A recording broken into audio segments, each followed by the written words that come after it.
देवेंद्र फडणवीसांनी राजीनामा द्यावा असं आम्ही ठिकाणी आव्हान करतो। जे काही बहुजन तरुण आहेत त्यांच्यावरती तत्काळ गुन्हे दाखल होतात। देवेंद्र फडणवीस आज राज्याचे गृहमंत्री आहेत, मुख्यमंत्री आहेत आणि अशा गृहमंत्र्यांनी पुणे शहरामध्ये खरं तर लक्ष द्यायला हवं आणि अशा गोष्टींना ते खत पाणी घालतात, ह्याला देवेंद्र फडणवीस या ठिकाणी जबाबदार आहेत।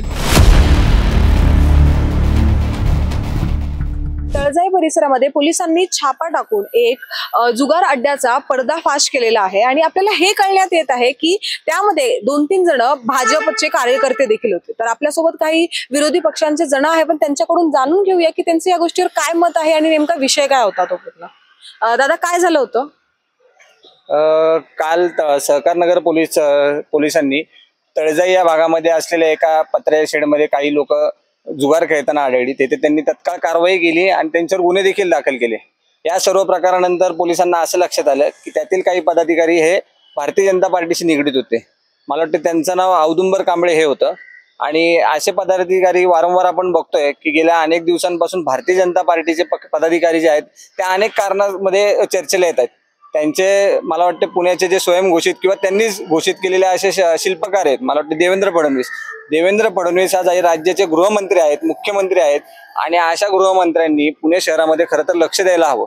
पुण्यामध्ये आज 2 खासदार आणि 6 आमदार आणि मला वाटतं गल्लीपासून ते दिल्लीपर्यंत किंवा दिल्लीपासून गल्लीपर्यंत अशी सत्ता असलेली भारतीय जनता पार्टी अशा चुकीच्या पद्धतीने काम करताना पुणे शहर पाहते।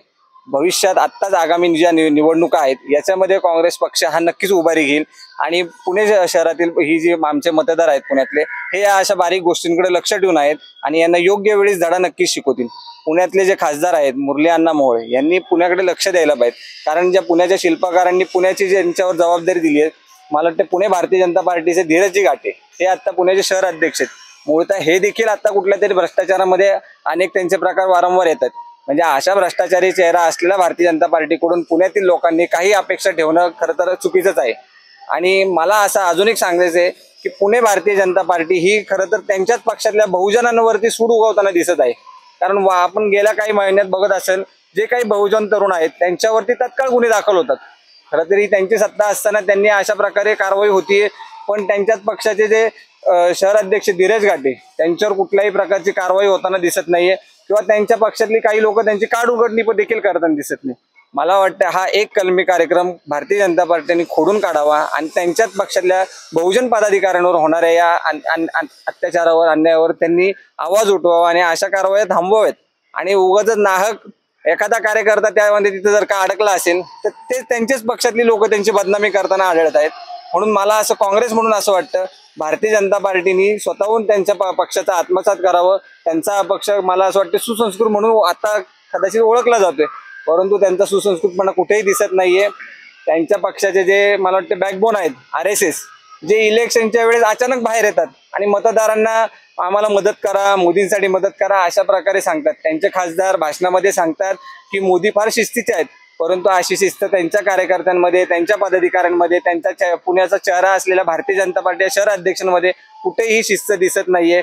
म्हणून भारतीय जनता पार्टी आज अशा प्रकारे जर का अनेक गुन्ह्यांमध्ये दिसत आहे, कारण हा पक्ष बेशिस्तचा पक्ष झालेला आहे आणि आम्ही विरोधी पक्षामध्ये काँग्रेसमध्ये काम करत असताना या भारतीय जनता पार्टीला आगामी निवडणुकीमध्ये नक्कीच आम्ही तिथं त्यांना धूळ चारू आणि आमचे आता मला वाटतं त्यांचे 100 नगरसेवक आहेत, भविष्यात आमचे 130 नगरसेवक देखील आगामी काळात निवडून येतील याची आम्ही तुम्हाला खात्री देतो।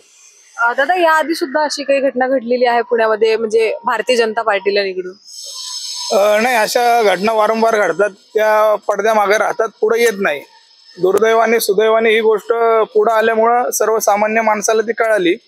खरं तर भारतीय जनता पार्टी हा केडर बेस असलेला पक्ष आहे, सुसंस्कृत पक्ष आहे असं सर्व जण म्हणत असतात, पण हे नवीन कोणतं केडर ते घेतात। म्हणजे त्यांच्याच सहयोगी पक्षातला एक मंत्री त्या ठिकाणी विधान परिषदेमध्ये रम्मी खेळतो आणि भारतीय जनता पार्टीचा एक विधान सभेचा एक पदाधिकारी तो त्या ठिकाणी जुगार खेळताना सापडतो। ही नवीन कोणती संस्कृती त्यांना सर्वसामान्यांसमोर द्यायची हा सुद्धा प्रश्न आमच्या समोर आहे आणि हे काय चुकीचा पॉइंट त्या ठिकाणी पाडतायत आणि अशा गोष्टींना ते खत पाणी घालतात। ह्याला देवेंद्र फडणवीस या ठिकाणी जबाबदार आहेत। जर कणखर गृहमंत्री ह्या महाराष्ट्राला भेटला तर ह्या सगळ्या चुकीच्या गोष्टी ज्या चालू आहेत त्याच्यावर नियंत्रण येऊ शकतं। परंतु आता सगळा कारभार कायदा सुव्यवस्थेचा पाहताना सगळा बोजवारा या ठिकाणी उडालेला आहे. त्यामुळे ह्या सगळ्याची जबाबदारी घेऊन देवेंद्र फडणवीसांनी राजीनामा द्यावा असं आम्ही या ठिकाणी आव्हान करतो.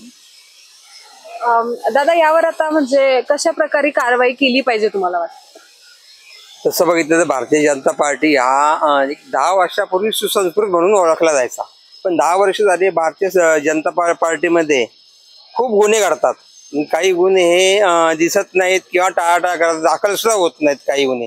काही कार्यकर्त्यांना असं जसं विरोधी पक्षाचं एखादं काही झालं तरी त्याच्यावर फार म्हणजे गुन्हा दाखल होतो. जसं आमचे गोपाळ तिवारी यांना नाहकपणे आत्ता गोवलं गेलं, गुन्हा दाखल झाला. ते खरं म्हणजे तिथं असंही नव्हतं, पण तरी गुन्हा दाखल झाला. पण इथं असा गुन्हा दाखल होऊ शकत नाही.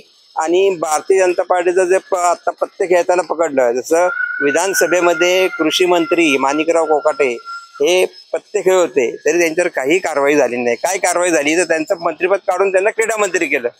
मग आता काय ते क्रीडा मंत्रीमध्ये काय पत्ते रमी हा डाव काय ॲथॉराईज करणार का, हा एक प्रश्न सर्वसामान्य कार्यकर्त्यांना पडतो. सगळ्या गोष्टीमध्ये राज्य सरकार कशा प्रकारे दक्षता घेते ते आपण नक्कीच बघूया. आणि तुम्हाला काय वाटते आम्हाला कमेंटमध्ये नक्कीच सांगा. तोपर्यंत मी मृदुला नारळे, न्यूज डॉट्स पुणे.